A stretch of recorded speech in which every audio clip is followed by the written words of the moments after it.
Teacher Talking Sports, what it does, what it do, how we living.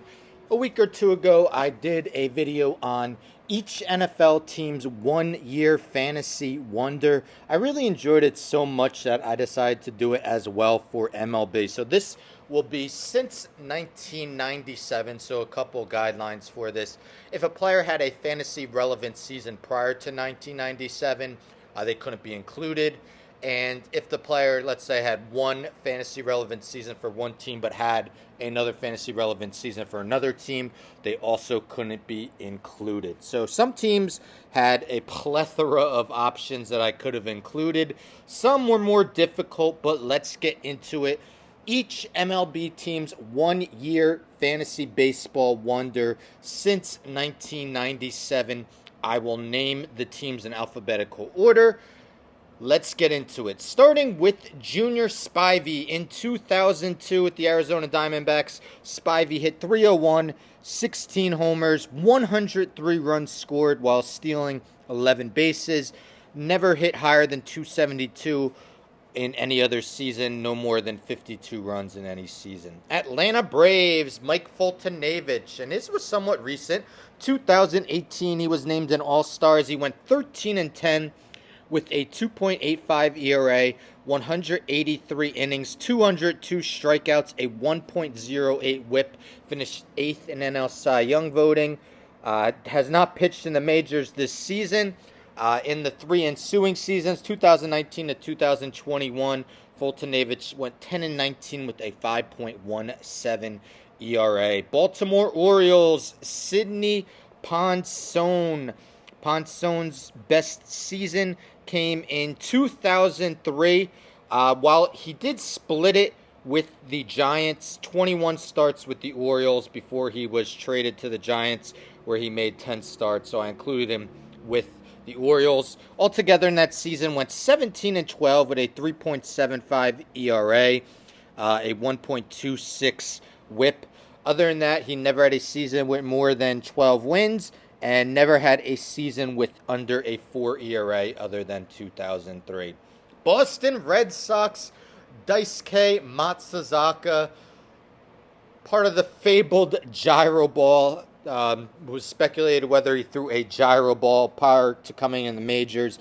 Didn't really show it in the major leagues, but did have a breakout 2008 season in which he went 18-3 with a 2.90 ERA in 29 starts, striking out 154 batters. After that season, played 6 more years, combining for just 23 wins altogether.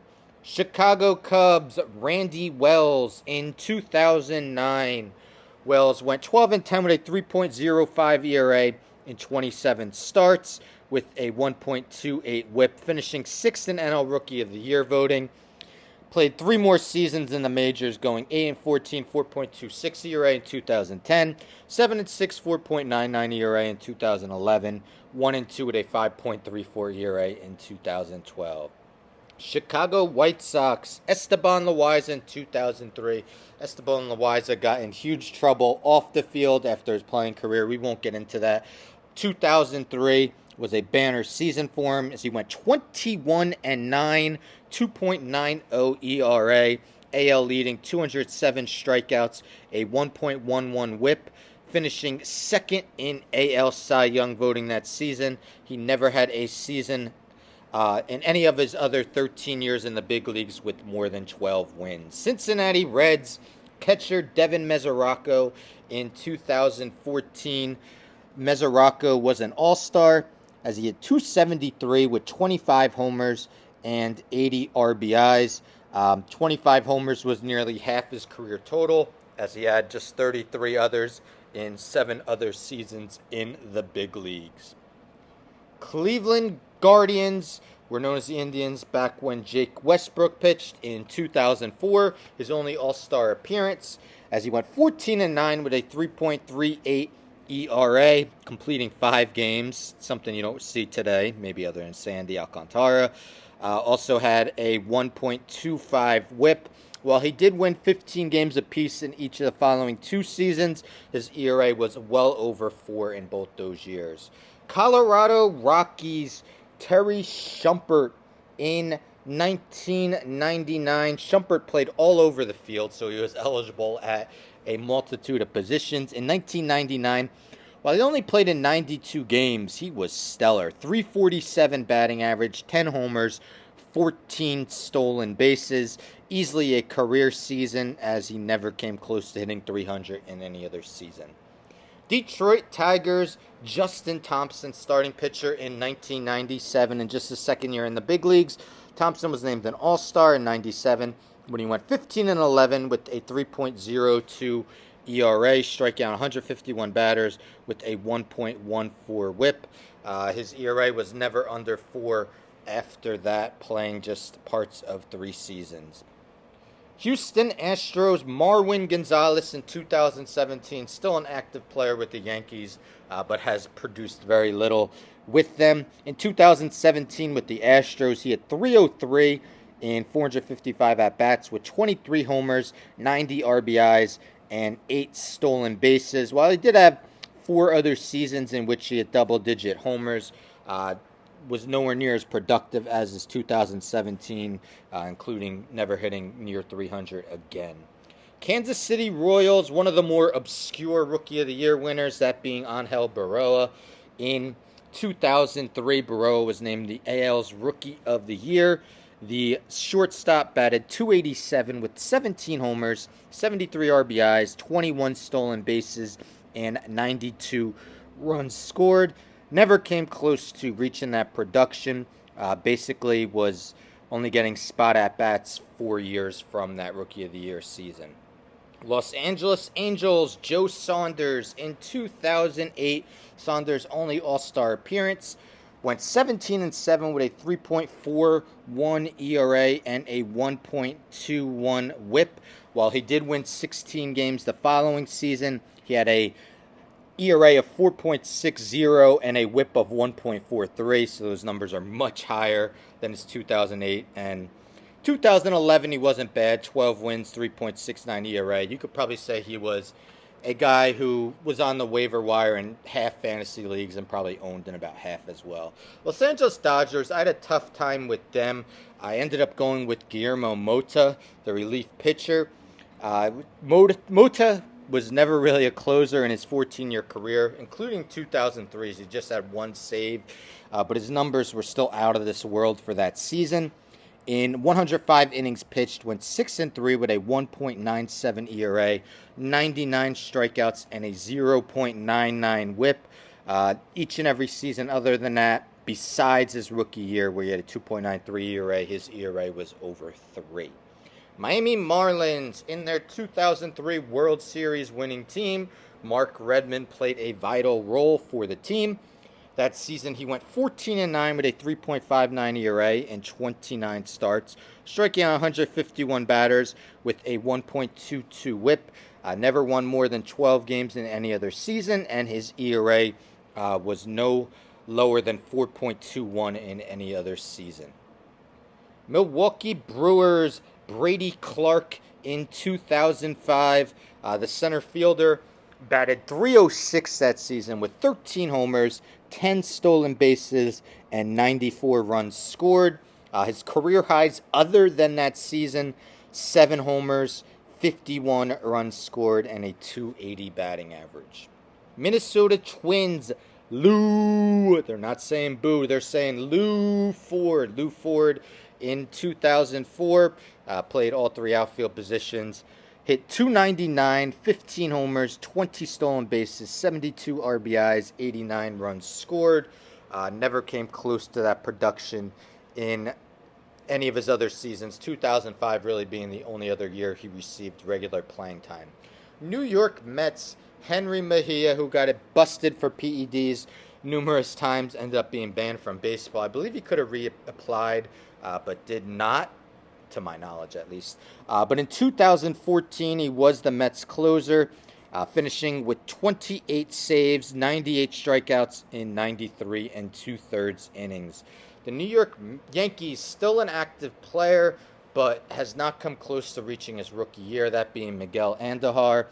Andujar was the runner-up for AL Rookie of the Year in 2018 as he batted .297, 27 homers, 92 RBIs, and 83 runs scored.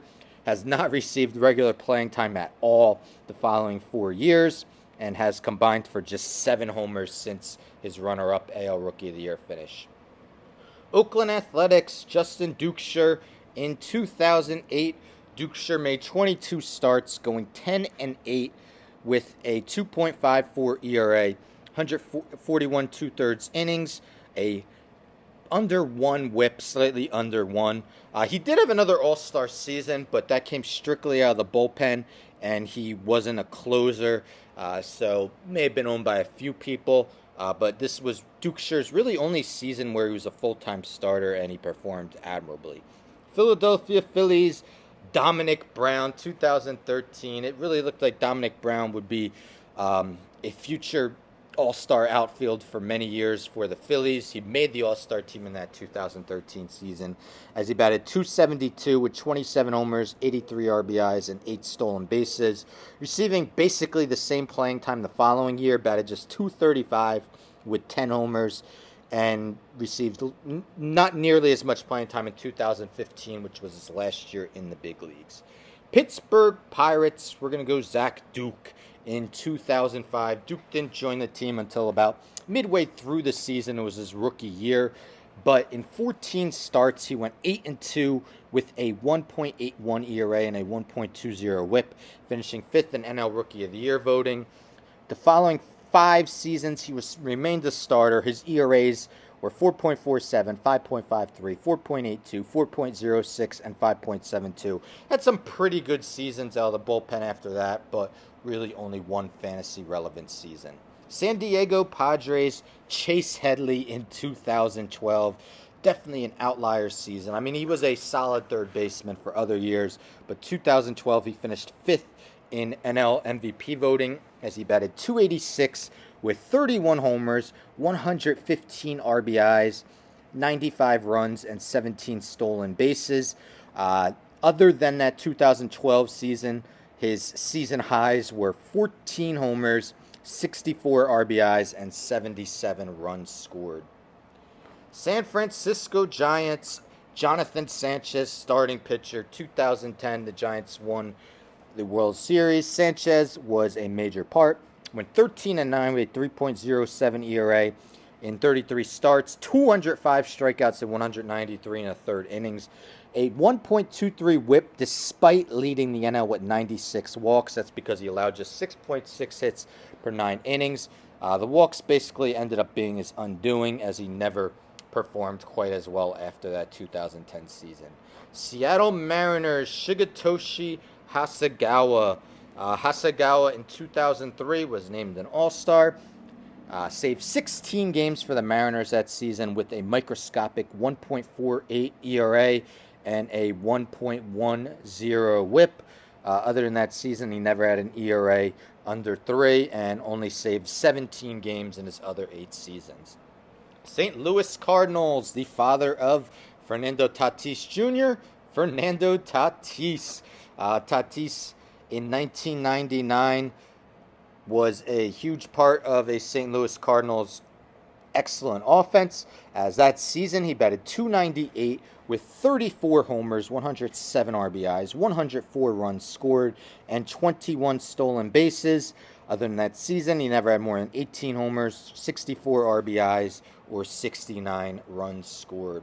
Tampa Bay Rays, Jason Bartlett, the shortstop in 2009, was an all-star as he batted .320, 14 homers, 66 RBIs, 30 stolen bases, 90 runs scored. All of those were career highs as he never had more than 5 homers in any other season.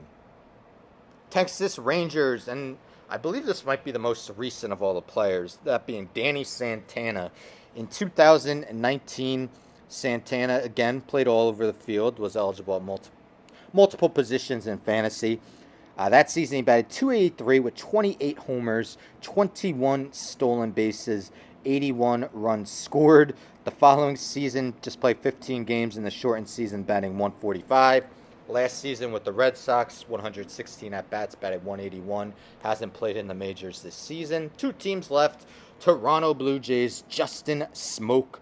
In his only All-Star season of 2017, Smoke batted 270, 38 homers, 90 RBIs, 85 runs scored. His next best season in all of those numbers, well, home runs, RBIs, and runs, came in the following year in 2018 when he had 25 homers, 77 RBIs, and 67 runs scored. And let's end with the Washington Nationals, Mike Morse in 2011. That season, Morse hit 303, 31 homers, 95 RBIs, 73 runs scored. Never hit more than 18 homers or drove in more than 62 runs in any of his other 12 MLB seasons. So there you have it. Each MLB team's 1 year fantasy wonder. Again, few teams had a couple options. So let me know in the comments if you could think of other guys who had just one fantasy relevant season. Even if it's pre-1995, I'd love to hear it. Don't forget to subscribe. Tell a friend to tell a friend to tell a friend to subscribe. Like the video, share the video, hit the bell for notifications. I'm out.